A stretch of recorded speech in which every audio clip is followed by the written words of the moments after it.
mga kababayan, hindi pababayaan. Kahit anong oras, kahit anong panahon, sa sakuna at krisis, may tol kang maaasahan.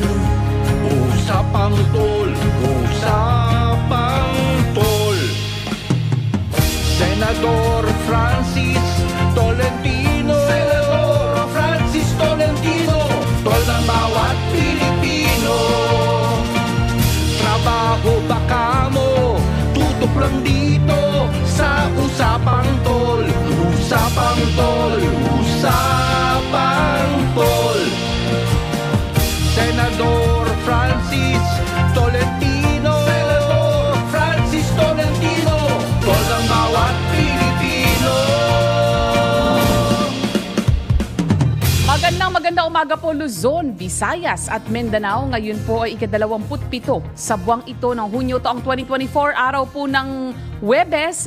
At ako pong muli ang inyong lingkod, Cecil Villarosa, para sa programang Usapang Tol. Makakasama natin syempre mamaya, wala pong iba kundi ang tol ng bawat Pilipino, Senator Francis Tol Tolentino. Tayo po ay live na nasusubaybayan sa iba't ibang panig po ng bansa sa pamamagitan po yan ng mga regional station ng DWIZ at syempre maging sa iba't ibang panig ng mundo sa pamamagitan po ng mga online account ng DWIZ 882 at tayo po ay napapanood din live simulcast sa Aliw TV Channel 23. Pwede po kayong sumama sa ating talakayan ngayong umagang ito sa pamamagitan po ng pagpapadala ng komento o mensahe sa aming pong Facebook page o kaya po sa aming text line 0999-376-6768. Naku, makulimlim ang panahon po ngayon na tag-ulan na. Ang kagandahan po niyan, ang binabanggit po ng NGCP, mamaya bibigyan po natin ng detalye ito, dahil po panahon ng tag-ulan, mababa yung konsumo ng mga tao sa paggamit ng kuryente, posible raw na hindi na muli mailagay sa yellow alert, sa red at yellow alert yung mga power grid sa Pilipinas. Ibig sabihin, makakaasa po tayo ng sapat na supply ng kuryente hanggang sa pagtatapos ng taong kasalukuyan. Marami po tayong binabantayan na mga issue ngayong umaga. Mamaya makakapanayan po natin ang COMELEC para po talakayin yung kalalagda pa lamang na kontrata para doon sa pagpapatupad ng online voting para sa ating mga kababayan na boboto po sa ibang bansa. At isa pa sa mga issue na ating tatalakayin ngayong umaga, yung usapin na may kinalaman po sa paggagawad ng amnestiya. At kaugnay po niya, nasa linya po ng ating komunikasyon ngayong umaga, wala pong iba kundi si Commissioner Jamar Culayan ng National Amnesty Commission. Magandang umaga po, Commissioner. Magandang umaga, ma'am. Yes, sir. Live po kayo dito sa programang Usapang Tol. Una muna, sir, ano po ba itong amnesty? At ano po ang layunin nito? Ang amnesty po ay isang paggagawad mula sa Office ng President, kung saan hindi lang pinapatawad yung isang tao, isang nationality na nagkasala laban sa gobyerno, kung hindi kinakalimutan din ng gobyerno ang kanyang kasalanan. Yung mga kasalanan na pampolitika. So hindi lang pinapatawad, subalit kinakalimutan din ng gobyerno yung kasalanan ng isang tao. Ano ang kaibahan po nito doon sa presidential pardon? Ang presidential pardon po kasi ay pwede sa lahat ng klaseng krimen, at kailangan dapat muna ma-convict yung isang tao at makaserve ng minimum sentence. Dito po sa amnesty, sapat na po na nagawa yung kasalanan at siyempre kailangan yung proclamation ng president ng amnesty at dapat may concurrence yung ating Congress or yung Senate at saka yung House of Representatives. Meron pong nilagdaan si Pangulong Marcos na Proclamation 404. Ano na po ang mga naging development? Magmula po na yan ay lagdaan ng Pangulo. Salamat po. Yung proclamations po ay apat ito, 403, 405, 403, 404, 405, 406. Yung isa po dyan, yung 404 po, ay para sa former rebels ng CPP, NPA, NPF. Sa ngayon po, itong 4 na proclamation ay atin ang iniimplementa. Naipasa natin o naipublish natin yung ating implementing rules and regulation nakaraang week nitong buwan na to. So ngayon po ay nagsisimula na tayong tumanggap ng ating mga applications for amnesty. Ayun. So meron na pong sa iba't ibang grupo po. Okay. So meron na pong IRR, sir. Tama po, tama. Ayun. So ilan na po ang mga natanggap ninyong applications, sir? Sa ngayon ay meron na tayong maghigit kumulang na 150 amnesty applications from the different groups. No? Karamihan nito ngayon ay from the former rebels of the CPP, NPA, NDF. Ano bang sir? Ano ba ang benepisyo pagka napasama diyan sa amnesty program na 'yan? Meron po bang inaasahan na magiging tulong mula po sa pamahalaan para mahikayat po yung particularly yung mga binabanggit niyo po, no, yung mga rebelde na gustong mag-avail ng programa? Dito po sa Amnesty Commission, ang benepisyong makukuha ng isang amnesty applicant or ang amnesty grantee ay unang-una yung kanyang kalayaan, no? At pangalawa ay may babalik sa kanya yung kanyang karapatang, yung civil at political rights. So yung mga civil rights ito yung mga karapatan na halimbawa may mga kababayan tayo na na-convict ng certain crimes na kung saan mayroong tinatawag yung batas na accessory penalty of disqualification from holding public office. So may babalik na pwede na silang magtrabaho sa mga government agencies. Yung may babalik din sa kanila yung kanilang political rights. So pwede na silang bumoto at pwede na rin silang kumandidato. At pwede na rin silang maglibot-libot ng Pilipinas na walang kinatatakutang law enforcement agencies na posibleng umaresto sa kanila. Ayun, kumbaga mas magkakaroon ng maraming oportunidad. Tama po. Tapos naman, yung ating ibang agencies, nasa NTF-ELCAC tayo, meron tayong mga socio-economic packages na pwede nilang i-access sa iba't ibang agency ng government sa pagtutulong ng OPAPRO at saka NTF-ELCAC. Opo.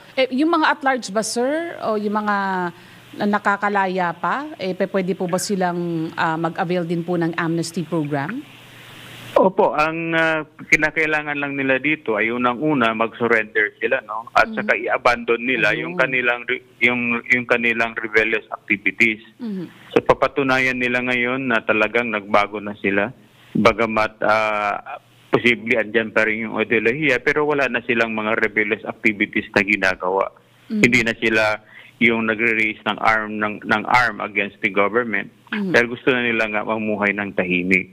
Opo. Sir, lastly, sir, gaano ba katagal yung panahon na bubunuin? Kasi we understand, dapat ito po may concurrence ng Congress Ito pong paggagawad ng amnestiya. Nagawa na yung concurrence, no? Nangyari na yan. Okay. Yung concurrence ng House of Representatives ay nangyari noong December. Tapos yung sa Senate naman ay nangyari noong March 3 and 14, no? March 3 yung sa RPMA, RPABB, MILF at saka MNLF. At yung sa former rebels ng CPP, NP, NDF naman ay noong March 14. So with that concurrence of the Congress, we're already implementing the amnesty program of the current government. Ayun. So parang executive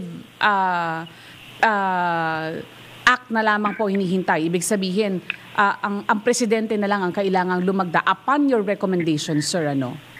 Tama po. Yung application for amnesty will be submitted by the applicant to the local amnesty boards. Tapos the local amnesty boards will be going to submit the recommendation to the National Amnesty Commission. Then after our review, we will be endorsing the same to the Office of the President for his approval. Ayun. Gaano katagal yan, sir, yung ganyang proseso?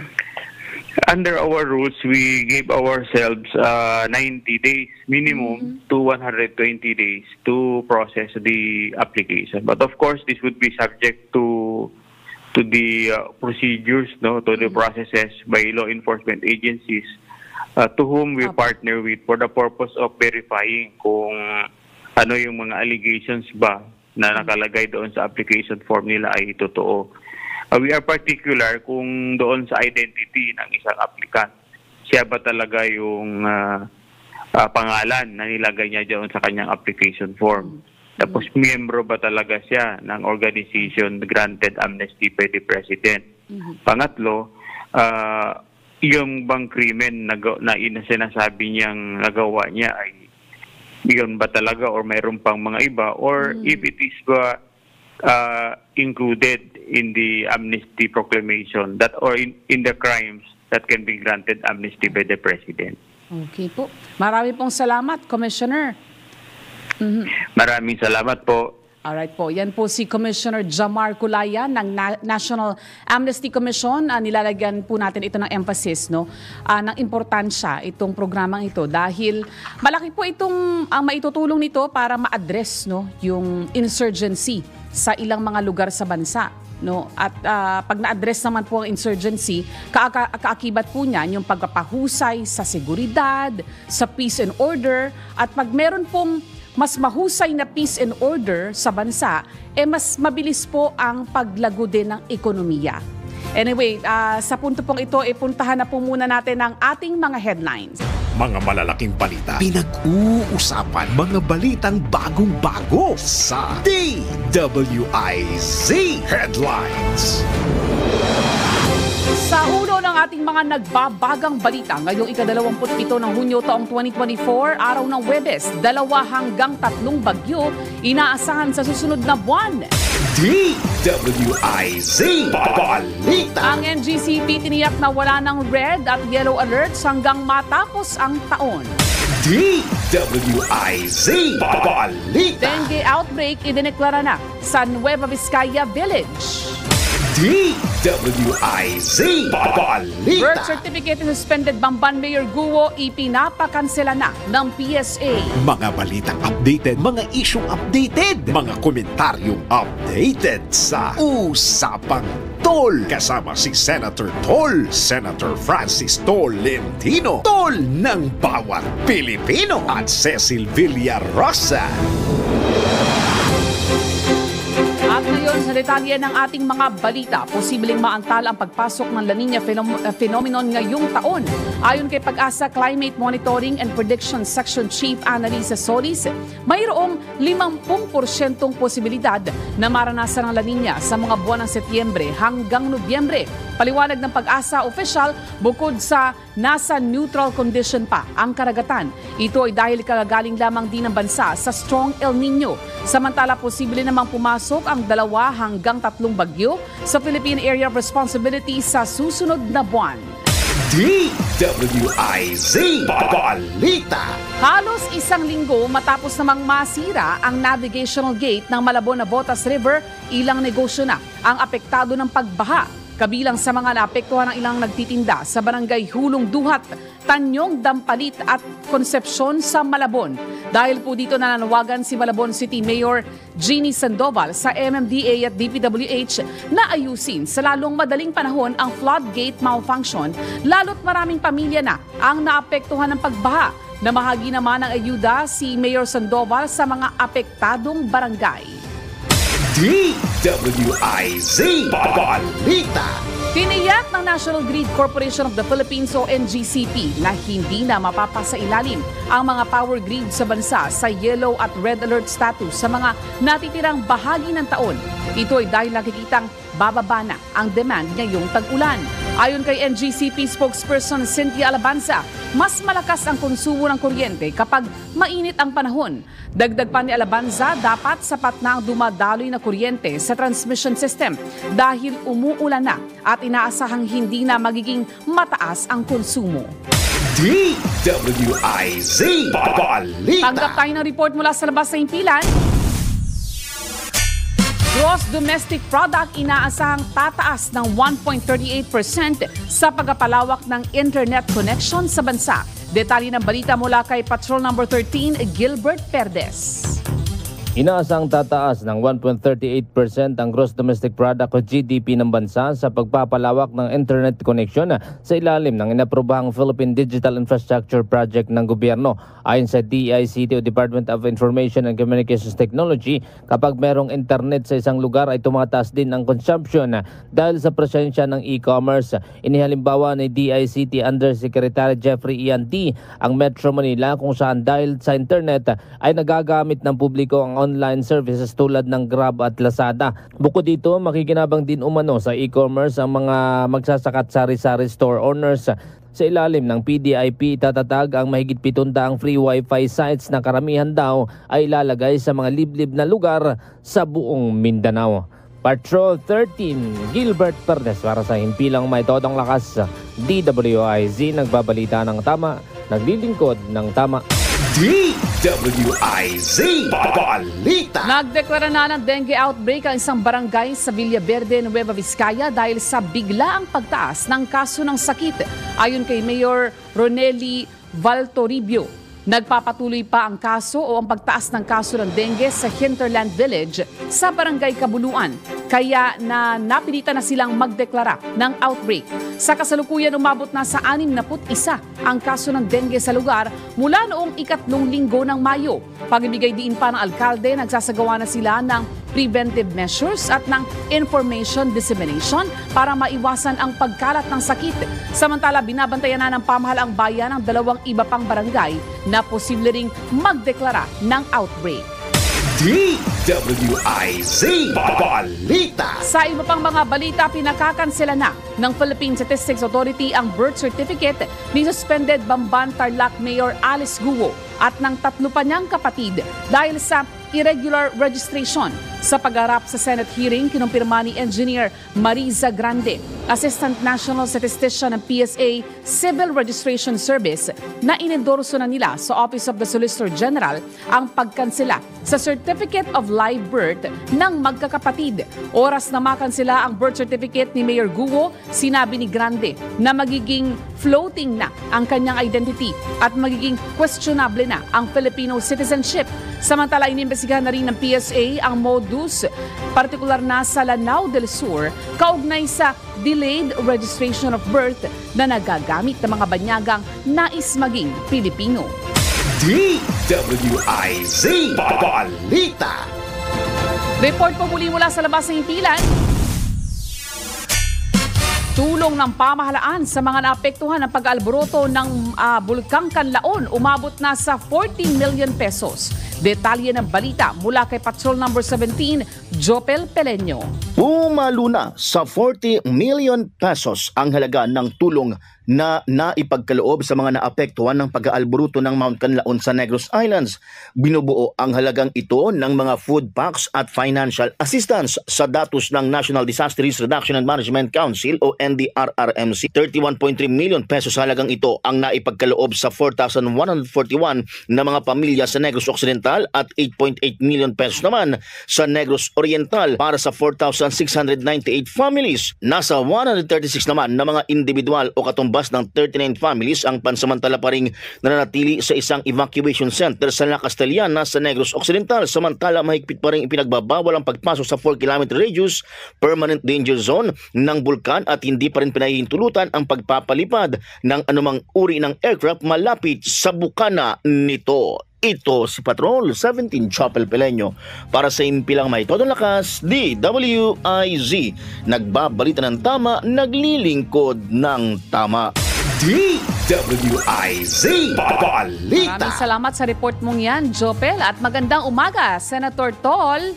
Ay, magandang umaga, Cecil. At nahirapan tayo kagabi kasi yung land travel talaga sa from Pagadian to dito ngayon ako sa Zamboanga City, malayo talaga yon kasi dumaan pa ng Zamboanga Sibugay, boundary ng Zamboanga del Norte. At saka maulan dito, Cecil. Naku, aho. Naulan. Kagabi, magdamag nag-uulan dito sa Zamboanga Peninsula. At saka napakalaki, Cecil, ng Zamboanga City. Noong napasok ko yung Zamboanga City boundary, hanggang makarating ako dito sa tinutuluyan ko, ay siguro halos 2 oras. Ang description sa akin ganito. Magmula dyan sa Mega Mall, i-imaginein mo, Mega Mall, hanggang sa Santa Rosa, Laguna, Naku, ganun Nubali, kalayo ang lampas pa. biyahe. Ay yun, Zamboanga City pa rin yun. Aha. Yung tinakbo mong yun. So, tinakbo mo yung EDSA, tinakbo mo yung SLEX. Nasa Zamboanga City ka pa rin nun. Malaki At pala beyond ng pa doon. Zamboanga City. Ay, malaki. Malaki ang land area ng Zamboanga City. Ayun. Yung Pagadian, napuntahan ko na po yan. Yan yung may mga tricycle na Ay, tama. ang At, posisyon. Kasi mataas po yung matataas yung lugar dyan sa Pagadian eh. Yes, at pasalamat tayo, sinalubong naman tayo kahapon ni Governor Victor Yu at ni Congresswoman Divine Yu at yung mga opisyalis din ng Pagadian City. At maganda rito talaga, Cecil, at nakabalik-balik. Kaya lang, pinababalik ngayon ako sa Bulacan at humihingi tayo ng pamanhin. Walang flight pabalik ng Bulacan na ganitong kaaga dahil inauguration ng City Hall sa San Jose del Monte. Congratulations kay Mayor Arthur Robes at Congresswoman Rida Robes at sa mga tiga San Jose del Monte, Bulacan. So ngayon, Sentol, ay tuloy ang ROTC Games kahit na ROTC. maulan. Medyo tumila na ngayon kasi ngayong umaga puro track and field at saka yung mga combat sports. May bubong naman yung combat sports. Mga boxing at saka kickboxing. Arnis. Yun. Nag-uulan dahil sa hipo ng habagat at thunderstorm, Sentol Ayun. Correct, oo. Oho. So anong latest sa atin? Makapanayam natin ay si... Mamaya, Sentol, ay ating makakapanayam si COMELEC Chairman George Garcia. Yan, para doon sa... Kasi first time natin ito, Sentol, na magkakaroon ng online voting. So, baka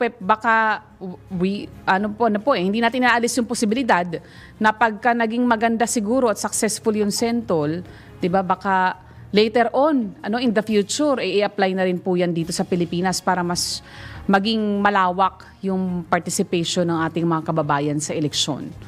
Yun. Correct. Ayun. Marami tayong gustong malinawan at maitanong, lalo na at yung importansya na natitiyak na nababasa ng tama yung boto ng ating mga kababayan. Yun. Paano yun matitiyak under the online voting system, Sentol? Yun. Correct. Siguro ikaw na handang magtanong dyan. Pero nandito lang ako ngayon at medyo nagpa-fluctuate. At okay naman. Ayan, maayos naman yung signal, Sentol, ngayon. Opo, wala na mga interference so far. At magbabalik po muna tayo, Sentol. Sa ating pagbabalik, mamaya po, makakasama na po natin si COMELEC Chairman George Garcia. Ang oras po sa buong Pilipinas, ganap ng 6:28 ng umaga. Mga balitang updated, mga isyong updated, mga komentaryong updated sa Usapang Tol. Kasama si Senator Tol, Senator Francis Tolentino, Tol ng bawat Pilipino, at Cecil Villarosa. Senador Francis Tolentino, Senador Francis Tolentino, tol ng bawat Pilipino, tol ng bawat Pilipino. Nagbabalik po ang programang Usapang Tol at Sentol. Abalang-abala pa lang yung mga aktibidad kahapon dyan sa Zamboanga del Sur. Ready na ba yung mga materials natin? Kung makita mo ito, Cecil, Apo, ito pakita ko na. Katabi ko ang airport, kaya no? Nasa Ayun. Zamboanga City. Kita mo yung mga bundok na yan. Ayan. Makulimlim nga, Sentol. Pero hindi na parang wala nang ulan, Sentol? Ayan ang buong kahabaan ng airport ng Zamboanga City. Ayun. Dito lang ako sa may bintana. Ayan, ang haba. Yung kabundukan ng Zamboanga Peninsula. Ayun. Ayan. Baba, marami pang puno dyan, Sentol, Oo. Sariwa pa ang hangin. Opo, at tayo ngayon ay paghahanap na makukuha ng kape. Ayun. Naging abala yung mga aktibidad kahapon, Sentol, sa Zamboanga del Sur. Ayan, balitaan mo nag-graduation kami. speaker pa ako. Ayan, may graduation speaker pa ako sa Zamboanga del Sur Provincial College at marami ring graduates at iba't ibang kurso. Ito ay LGU College ng Zamboanga del Sur. At tiyempo naman na eksakto yung pagdating ko, simula ng graduation. So, congratulations sa mga graduates natin. Ang Pagadian City, yun dapat ng regional capital. Naglalabanan sila ng Zamboanga City kung saan nilalagay yung mga regional offices. Ang dami tao sa Zamboanga del Sur Well-attended. Provincial College. Parang malaki-laking eskwelahan ito, Sentol, Patakbo to ng probinsya. Sila nagpapatakbo nito. Hindi ito State University. Ayun. Mga graduate sa kolehiyo ito, Sentol. Kolehiyo. Nursing, criminology, education sa Zamboanga del Sur. Ayun. Ibang event na punong-puno to. ang Sa ano to? gymnasium. Gymnasium ito, Iba Sentol, yan. ano po? Oo, sa ano na yan? Sa Lakewood. Sa Lakewood yan. Talagang pinasyalan ko yung Lakewood na yan kasi ang tagal kong napag-alaman. Ako pala yung number 1 dyan noon, nung eleksyon. So talagang bumalik ako sa Lakewood. Ayun. Ayan. Ay, marami pa yan. Siguro kung nandyan na si Chairman, siya na unahin natin. Sige po, Sentol. Sige po, babalikan natin yan mamaya. At kaugnay nga po ng ating pag-uusapan ngayong umaga, nasa linya na po ng ating komunikasyon, si COMELEC Chairman George Garcia. Magandang umaga po, Chairman Garcia, live from Tokyo. Magandang umaga po, Sir Tol. Magandang umaga rin po, Ma'am Cecil, at sa ating po mga kababayan. Sorry, sa Tokyo ka pala. Ano ba ang time difference? Isang oras lang po, Sir Tol. At dahil meron po tayong lecture bukas sa Tokyo Maaga University. ka o maaga kami? Maaga po ako. Naku po, sorry. Ngayon di, alas Or, 5 ano yata? Okay lang po. 5:30 Okay lang ng po. umaga. Ano yata, mas abante yata ang Japan? Tama po ba, Chairman? Tama po, Ma'am Cecil. Ayun. Sorry, pero mas masarap pa, Chairman, ang kape dyan. Kaya lamang ka sa amin ng ano. Kaya ako ngayon, naghahanap ako dito ng mainuman ng kape. Nasa Zamboanga City ako, Chairman. Galing ako ng Pagadian napakaganda City. po. Napakaganda po dyan, travel. Sir Tol. At yan po ay Yes. crown jewel of the South. Yes, maganda rito. Kaya buenos dias, Chairman. Maraming salamat po. Dito kasi yung ROTC Games natin ngayon, kaya sinusupervise ko rin kahit kaunti. Kumusta ang tanong ni Cecil ngayon, yung online voting? Cecil, ikaw na magpatuloy. Yes po, Chairman Garcia. Napirmahan na po yung kontrata dun sa SMS Global. Sila yung may pinakamababang lowest calculated bid, ano po, Chairman Garcia? Opo, Ma'am Cecil, at tayo po, maganda pong balita yan sa ating mga kababayan abroad. Yan po yung isa sa pinupursige talaga ni Senator Tolentino. At in fact po, meron po siyang panukalang batas patungkol sa internet voting din. Dahil alam nyo, napakagandang bagay po ito na malaman ng mga kababayan natin na makakaboto na sila gamit ng kanilang cellphone, laptops, iPad abroad. At yun nga po nabigay namin ng award nung isang araw, inabot po ito ng 100 million pesos. Ang amin pong ABC para dito, yung ika nga yun yung pinaka-boundary ng ating pong pwede mabid ay 365 million. Pero nakatipid po tayo ng more or less ay 200 milyon o kulang-kulang 300 milyon dahil po dito sa procurement na ito. At ito pong SMS sequence, na base po sa ating terms of reference, ay ginagarantya natin yung kredibilidad ng eleksyon at the same time na protektado ang mga boto ng mga kababayan po natin. At siyempre po sa mga susunod na araw at buwan, ay amin na po itong voters education, massive, sa iba't ibang parte ng ating mundo. Kaya lang po, Sir Tol at Ma'am Cecil, gusto ko lang sabihin na merong 17 post o 12 bansa na kung saan hindi magagamit ang internet voting sapagkat ayaw pong pumayag ng mga gobyerno ng mga bansang yan katulad ng China, Israel, Russia.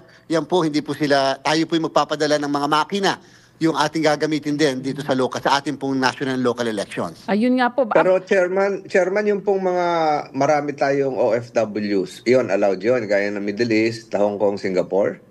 Ay, opo, Sir Tol. At in fact po, ngayon darating na Hulyo ay magkakaroon na po kami ng voters education sa Hong Kong, sa August po, sa atin naman pong Singapore, dahil nandyan po ang concentration talaga, napakadami nating mga kababayan na naandyan sa mga lugar na yan. At napakaswerte naman dahil pati kahit sa Middle East, pinapayagan po yung paggamit naman ng internet.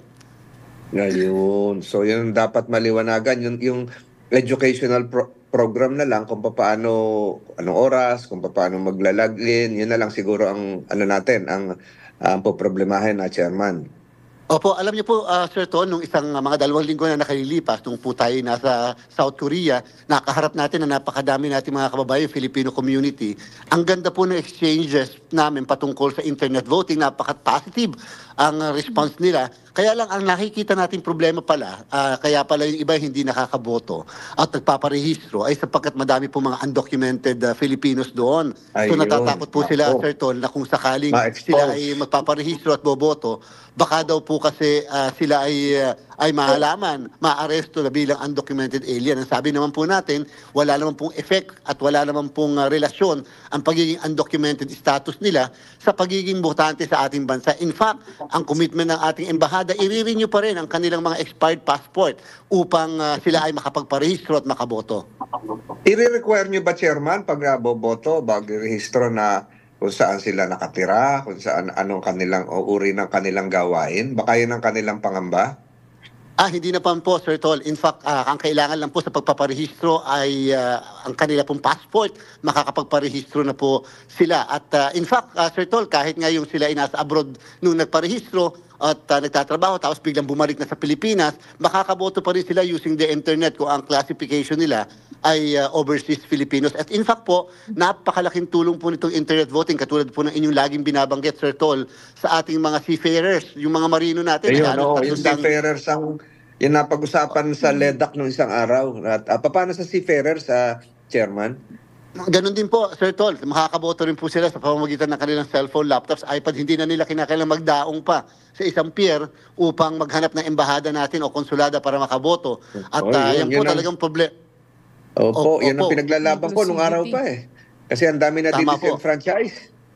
Tama po, Sir Tol. Mga 300,000 po yung inyong nabanggit dati na mga seafarers na sabi nga nyo nga po hindi nakakaboto. Sila yung mga Pilipino, kaya kinakailangan payagan natin na makaboto. Kahit pa po i-consider nila ito ay pilot test, halimbawa sa COMELEC, itong ating gagawin na internet voting sa ating pong palagay, magandang option ito kesa po doon sa by mail, na kalimitan po 90% binabalik po kasi yung mail sa atin yung return to sender. At ang number 2, yung by in person, ay napakalayo po misa ng embahada o konsulada kaya hindi na sila nakakapunta para makaboto. Saka additional expense. So total, Chairman, total lahat na ina-expect nyo makakaboto sa internet voting, mga ilan? Ang ating pong hope, Sir Tol, ay mga 3 million. Sa kasalukuyan po ongoing pa rin ang registration natin. Kaya nga po, sasamantalahin ko yung programa po ninyo na ipanawagan sa mga kababayan natin na dadalawang isipan na sana po magparehistro po tayo kasi hindi pa po ganun kadami yung ating napaparehistro sa kasalukuyan. Kailan ang deadline, Chairman? September 30 po, Sir Tol, ang ating pong deadline. Kasi meron kaming correspondent sa Paris na nagre-report weekly or twice a week patungkol sa mga Filipino community sa Europe. So may European correspondent kami. Siguro papaalala namin sa kanya si Dick Villanueva. Pero may nakatutok siya sa Paris Olympics, ay isasama na rin namin po yung inyong panawagan. Opo, Sir Tom, maraming salamat at sana po ay malaman nila itong magandang balita na meron na tayong internet voting din na ipinupursigin nyo nga po ito. At sana po ma-patronize po nila itong internet. Napakaganda po sapagkat kapag ka ito yung naging successful at napatunayan natin talagang protected ang boto, at the same time credible, at the same time mas maayos, mas mabilis din, ay pwede natin itong gamitin dito sa ating bansa sa mga senior citizens at saka sa mga PWD sa mga susunod na panahon pa naman. Pero ang importante po, first time. May mga misakit, opo. Opo. At least po, first time sa ating kasaysayan, magkakaroon tayo ng internet voting. At kinakailangan po sa mga susunod na araw, papaliwanag po namin ito kung paano ito gagawin at paano ito maisasakatuparan. Ngayon po, pagkatapos sa Sir Tol, Ma'am Cecil, ng pagpirma ng kontrata, magkakaroon ng tinatawag na customization. Siyempre, kung ano yung gusto namin makita pa, madagdag doon sa kanilang pinakita na sistema, ilalagay pa po natin yan and maghintay lang po tayo ng mga 2 weeks. After po niyan, magmamassive information dissemination na po tayo. At patetest na po natin sa ating mga kababayan kung paano ginagamit yung internet voting. Ayun. Ang mainam ang internet voting at chairman kasi pinapaghusay niya yung inclusivity ng mga kababayan nating gustong bumoto. Kaya nabanggit ninyo yung mga risk may mga kaakibat din na risk. Nandiyan yung risk ng cyber attack, yung software error. Ito po ay paano po ito matitiyak na secured yung system, Chairman? Yun po ay nakalagay sa aming terms of reference kung paano po pwedeng maprotektahan ng lahat. In fact po, nung amin pong nagkaroon kami ng bidding, yan pong nanalong ayun po naman actually lahat na nag-participate ay nag-qualify naman po sa mga ganyan sa issue ng security. Subalit ito po, itong nanalo, mas mataas po yung quality ng kanilang sa security. Pero siyempre patuloy pa rin po kami when it comes to cyber attack, when it comes to cyber security, yan po ay patuloy dapat ang ating pag-aaral, monitoring at pag-advance ng ating kaalaman sapagkat siyempre nga po, hindi pa pwedeng makompromise yung lalo na ang boto ng mga kababayan natin. Pero katulad din po ng internet banking, katulad din po ng pagbabayad natin sa ating pong mga sa GCash, sa ating pong mga bills. Ayan po naman, may mga protection kung paano masisigurado na yung pag-withdraw mo, pag-deposit, pagbabayad, ay sigurado talaga. Kaya po, at meron tayong auditability at matetrace ang boto kung talagang na-count ba siya. Ayun, yun din nga pong sunod yung katanungan, sir. Kasi sa mga election machine, meron po tayong VVPAT, no? Parang resibo po, no? Para matiyak na tama yung basa at nabibilang ng tama yung boto ng ating mga kababayan. May ganun po bang counterpart feature dito po sa online voting? Meron po makikita po yung ating mga kababayan sa device na ginamit nila doon sa system at syempre para ma-verify talaga na ito ay nabilang. At the same time, cloud-based po kasi ito pero maliban sa pagiging cloud-based, ito po meron din tayong data center na kung saan dyan din po mapapadala yung mga results. At ang pinaka-importante nito, katulad po ng pinangako natin sa ating pong software and hardware dyan sa bansa, yung paggamit sa bawat presinto, nakatransmit po ito sa ating pong PPCRB, NAMFREL, Majority Party, Minority Party, at sa media. Automatically, merong transmission. Ibig sabihin, parang sa atin mula sa presinto, wala nang dadaan ng transparency server, diretso kaagad. First time din po yan na ginawa natin, matatransmit sa lahat ng entities. Dito po, magmula po sa mga embahada, mapagka pinadala na po sa ating pong canvassing center, ay lahat po ng entities na yan ay entitled din na makatanggap ng kopya upang makita nila kung parehas, nagbago, mag-compare sila sa bawat isa. Ayun. Sige, titignan natin po itong magiging development ng online voting. Meron pa naman pong end-to-end demonstration yan, ano po, Chairman? Ay, opo, Ma'am Cecil, gagawin po talaga natin yan dapat lamang upang mas makapagtanong po yung mga kababayan natin, makapag-practice. At the same time, meron din po tayong gagawin, ating pong may period na kung saan makakapag-practice yung mga kababayan natin, parang test voting sa pamamagitan po ng sistema. Para po ulit-ulit nilang gawin, para masanay po sila. At siyempre, panawagan natin sa Filipino community na sana maituro din nila sa mga kasama natin, sa mga kababayan natin. Malaking role dyan ng Filipino community at saka yung mga embahada natin na involved sa internet voting kung saan nakabase yung ating mga FWs. Yes po, Sir Tol. Kaya po magte-training na po tayo ng ating mga consul, mga staff ng embassies at consulate nitong darating na buwan upang mas masanay sila at mahasa dito sa paggamit ng mga sistema nito. Pero siyempre, sa kasalukuyan po ang panawagan natin, Sir Tol, Ma'am Cecil, magparehistro po muna tayo. Huwag pong matakot magparehistro. Kukunti pa po yung ating mga registered voters ay napakadaming Pilipinos abroad. Yes, so naalala ko, Cecil, gumawa pa ako ng libro nung araw tungkol dyan patungkol dyan sa pagboto sa abroad, tungkol sa internet. So, at least maisa sa katuparan na ngayon sa pangunguna ni Chairman George Garcia. Chairman, mapakaaga ng pagising namin sa iyo. Nahiya kami, pero masarap naman ang kape dyan sa Japan. Ibang klase ang kape dyan, kaya ingat na lang po. Ngayon siguro dyan ay mag-aalas 6 na, kaya tamang-tama lang at malamig ba ho dyan, Chairman? Hindi po. Medyo mainit po, Sir Tol. Mas masarap ang klima dyan sa atin. At, ay, naulan na dito sa Zamboanga City. Magdamag nag-uulan dito. Napakaganda po dyan sa Zamboanga. Mga kababayan natin, kabubutit, kababait dyan sa Zamboanga po. Ayo nga, mga kapareho sa Cavite to, sa Chabacano, sa Ternate. Halos isa ang lengguwahe. Distrito namin yun, Chairman. Kaya ingat po kayo dyan, Chairman. Maraming salamat. May tanong ka pa. Maraming salamat po, Sir Tol. Maraming salamat siguro po, isang pahabol na tanong na lang, Chairman. Ang teknolohiya po bang gagamitin dito ay blockchain technology po ba? Kasi yun ang mahirap i-hack pag blockchain po Opo, kasama po yung blockchain. Kahit po sa transmission natin ng results, naka-blockchain na po tayo. Opo. Kasi irreversible po yun pagka in-input na sa blockchain system. Sige po. Tama po, Ma'am. Thank you very much po. Maraming salamat po, Ma'am Cecil. Sir Tol, maraming salamat po. Maraming salamat. Arigato gozaimasu, Chairman Garcia. Salamat po. Ayun. Ako na, inabala natin. Napakasipag ni Chairman, pero inabala pala natin. Hindi ko Naglaan ng alam na oras. nasa abroad pala yon. Opo. Dapat pala, hindi na natin inabala, Cecil. Ayun. Pero Oho. hindi talagang kahapon Sentol, siya mismo ang nag-volunteer Sentol na Ayun ngayong pala. araw okay po siya para sa ating programa. Ayun. Ayun. Sentol. Maraming Opo. salamat, Chairman George Garcia ng Commission on Elections. Meron pa tayong palengke report na makakahabol pa, Cecil? Sa pagbabalik Sentol ng ating programa, ang ating magiging palengke report. Okay. Opo, commercial Okay. break po muna tayo. Ang oras sa buong Pilipinas ganap Sige. ng 6:52 ng umaga. Mga balitang updated, mga isyong updated, mga komentaryong updated sa Usapang Tol. Kasama si Senator Tol, Senator Francis Tolentino, Tol ng bawat Pilipino, at Cecil Villarosa. Nagbabalik po ang programa Usapang Tol at Sentol. Puntahan na natin direkta si Alexa Avila. Nandoon siya ngayon sa Blumentritt Market. Yan. Idiretso. Alexa, Magandang umaga, kumusta Senator dyan sa Francis Blumentritt Tolentino. Market? Saan lugar yan? Gandang umaga po, Senator Francis Tolentino. Anong barangay yan? Cecil, dito po tayo sa Blumentritt Market sa Santa Cruz, Manila. Yan. Ayun, oho. Idirekto na. Kumusta lagay dyan? Maulan o ano? At sabihin, diretso mo na rin kung sino ang token winner natin. Medyo marami ng tao dito ngayon, Senator Tol and Miss Cecil. And kasama ko ngayon si Tatay Jacob Valeriano. Tindero siya ng mga karne. Tatay, kumusta ang presyohan natin ng karne ngayon? Alin po? Kumusta ang mga presyo ng karne natin? Sa inyo ba? Baboy ba o baka o manok? Mataas po, mataas. Pareho, manok. Mataas. Oho. Kahapon, ganun din. O tumaas ngayon? Hindi po. Naka-steady pa rin, pero mataas. Oh. Pero marami naman namimili. Matumal nga po.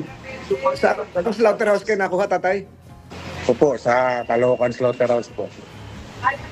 Anong probinsya mo, tatay? Anong probinsya mo? Si Senator Tolentino po ito. Anong probinsya mo? Sa Kalibuaklan po. Ay, mga taga-Panay, marami. Kumustahin mo mga kamag-anak mo? Pwede kang tumawag bumati ngayon, tatay.